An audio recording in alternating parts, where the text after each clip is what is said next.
Terka nezakúša. To 2 dní.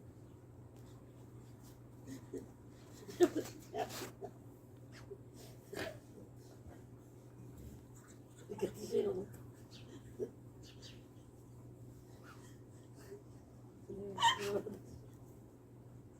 Jsem neslyšel, co mi uteklo. Neviem, ale... A ty nechceš takého... Ale že keď príde domov, tak po veterke nech 2 dní netopí. Že to palety potrebujú. Že to palety potrebujú. Že príde Adina. Víš, jak mama príde na Slovensko do tej bohatej zeme a povie, oni tam čakajú, sedia na tom, na čo my topíme.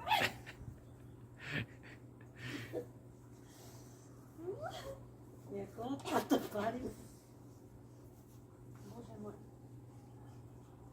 Dneska v zime vodáš. Môžeš zobrať žehličku. Odpaľovatku. Ja som, keď som tie okna palila, tak som mala tú opaľovačku, takú. Ja neviem, či sa Ty máte na Slovensku nepatrí. neviem, ja som Felix mi požičal. Felix som stretla v obchode v Lacko. Som taký starý okna, ako stavný večer. Vy máte staré okna, ale my máme polystyren okna. Vieš to, požičal ti takú opaľu. My sme vlastne strašne chudobné, my sme si mali požičať o dávky požiadať. Na Slovensku. I tam jsou vyšší. Na Slovensku.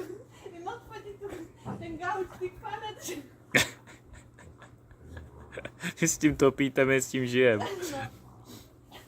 No a teraz predstav si tak Lacik mi donesol. To je nenáklejné, nenáklejné. Takže voda, jak to mám robiť, vysvetlím. Donesol mi tú opaľovačku. Ja som opaľovačku opalila.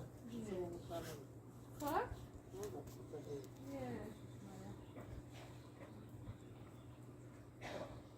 Ježišmaria.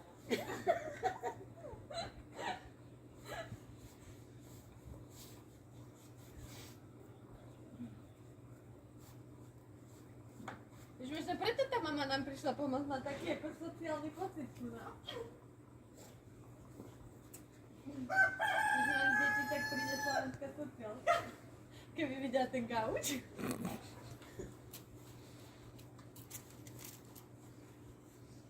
No ja som ráda Marekovi kúpim gauč, a on nie. Že nemá peniaze. Musíš tam sedieť na balkone. Zadni tuto, na zemi. Musíš tam sedieť. Terka s tým topí, a ja som tu starou. No mi prišla Terka na návštevu náhodou.